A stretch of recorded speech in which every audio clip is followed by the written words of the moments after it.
मध्ये आज तारीख आहे 25 मार्च 2025।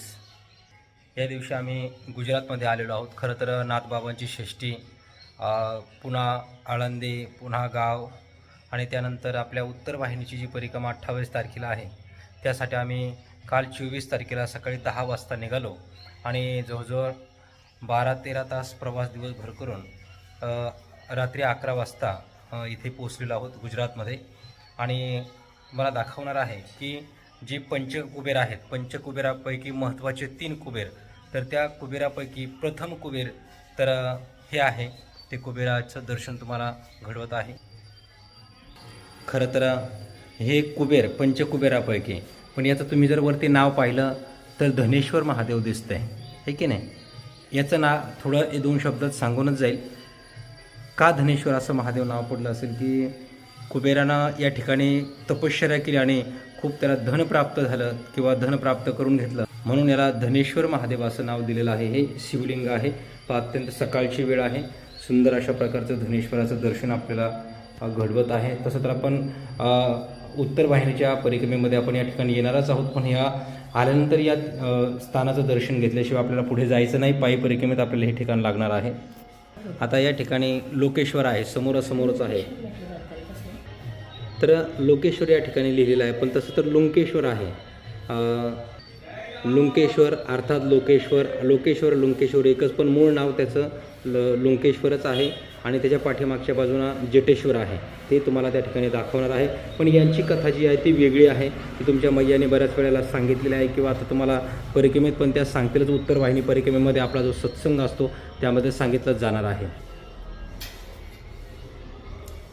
हे लोकेश्वर अर्थात लुंकेश्वर, आज सकाळचं आपलं हे दर्शन सुंदरपैकी आपल्यासाठी आहे। नियोजनासाठी आम्ही या ठिकाणी आलेलो आहोत। खरं तर सगळी माहिती असतानासुद्धा पुन्हा पुन्हा आम्ही का या ठिकाणी इतक्या लांब येऊन दणदण करून खर्च करून इतक्या लांब येतो, त्याची कारणं तशी विशेष आहे, ते आपल्याला नंतर अनुभवायला भेटतीलच। नर्मदे हर।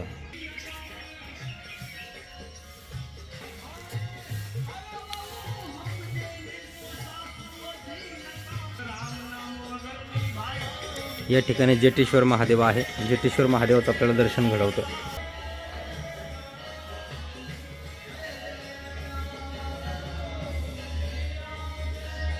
अत्यंत सुंदर अशा प्रकारचं शिवदर्शन आज होतं।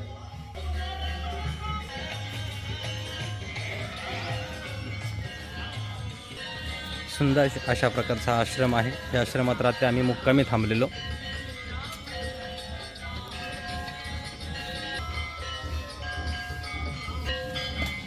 आजच्या 25 मार्च 2025 या दिवसाचं आपण नर्मदा मैयाचं सुंदर अशा प्रकारचं दर्शन करू शकता। मी सुरुवातीला सांगितलंच की आपण उत्तर वाहिनीच्या परिक्रमेसाठी आम्ही या ठिकाणी आलेलो आहोत। त्याच्या नियोजनासाठी 28 तारखेला आपली राघव नर्मदा परिक्रमा उत्तर वाहिनी आपली परिक्रमा आपण या ठिकाणी करणार आहोत। आणि प्रशासनाने यावेळेला भरपूर अशी तयारी केलेली आहे।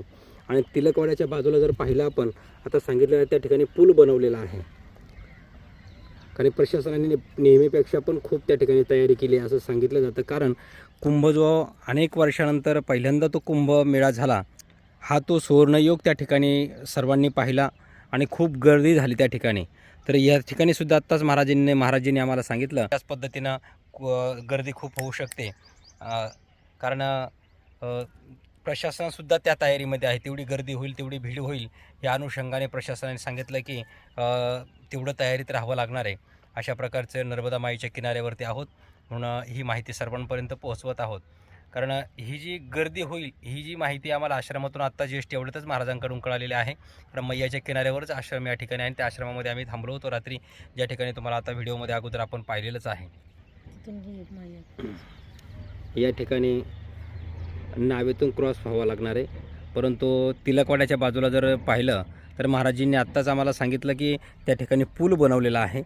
प्रशासनाने खूप तयारी केलेली आहे यावर्षी। अनेक भाविकांनी त्या ठिकाणी आपल्या राघव नर्मदा परिक्रमेमध्ये येण्याचं नियोजन केलेलं आहे। जायचं तुमच्यासोबत असं प्रत्येकाने ठाम निश्चय केला, पण आत्ताच्या 28 तारखेला बऱ्याच जणांना यायला वेळ भेटत नाही आहे, म्हणून आपण आणखी एक तारीख काढतो आहे। तर ती तारीख तुम्हाला, जी पुढची तारीख आपण तय केलेली आहे ती तारीख म्हणजे राघव नर्मदा परिक्रमा अन्नक्षेत्र आयोजित उत्तर वाहिनी परिक्रमा 24/4/2025 ही ती तारीख आहे. शेवटचा आठवडा राहील. त्या शेवटच्या आठवड्यामध्ये आपली ती परिक्रमा होणार आहे. म्हणून कारण इथे यायचं म्हटल्यानंतर आपण सगळं ह्या कालावधीमध्ये उन्हाळा असतो म्हणून आपण या ठिकाणी रूमसुद्धा आपण AC घेत असतो आणि खरोखर त्या नियोजनासाठी आपण आलेलो आहोत. जरी आम्हाला माहिती या ठिकाणची असली तरीसुद्धा आम्ही प्रत्येक वेळा त्या ठिकाणी पाहणी करूनच मग सगळं नियोजन करत असतो. आम्हाला खर्च होतो, दणदण होते, तरीसुद्धा त्या ठिकाणी लोकांची, भाविकांची त्या ठिकाणी व्यवस्थित व्यवस्था व्हावी, व्यवस्थित साधना व्हावी ही आमची धारणा असते आणि त्यानुसारच हे सगळं कार्य आपलं चालतं. आणि जरी हे कार्य चालत असेल ही कशा करताय, आपली ज्या ठिकाणी अन्नक्षेत्र नर्मदा माईच्या किनाऱ्यावरती चालू आहे याच माध्यमातून आपलं हे अन्नक्षेत्र चालत असतं. म्हणून ज्यांना यायचं आहे स्क्रीनवरती जे नंबर आहेत ना माईबाप, त्या स्क्रीनवरील नंबरवरती आपण फोन करायचा आहे. मेसेज कुणीही करू नये व्हॉट्सॲपवरती. ज्यांना यायचंच असेल त्यांनी डायरेक्ट फोन करायचा आहे. त्यांचा फोन त्या ठिकाणी रिसीव केला जाईल. या ठिकाणी राहण्याची, खाण्याची सर्व व्यवस्था आपण त्या ठिकाणी करत असतो आणि करणारच आहे. फक्त आज नर्मदा माईच्या साक्षीनं हे सर्व आहे. नर्मदा माई पाठीमागे आहे, आपण बघू शकता. नर्मदा माईच्या अगदी किनाऱ्यावरती आम्ही या गोष्टी बोलत आहोत. तुम्हालाही दर्शन त्या ठिकाणी घडवत आहोत. या आजच्या तारखेला लाईव्ह दर्शन आहे 25 मार्च 2025 अशी आजची ही तारीख आहे. आणि म्हणून नर्मदा माईच्या किनाऱ्यावरती आपण सुंदर अशा प्रकारचं नर्मदा माईचं दर्शन घ्या.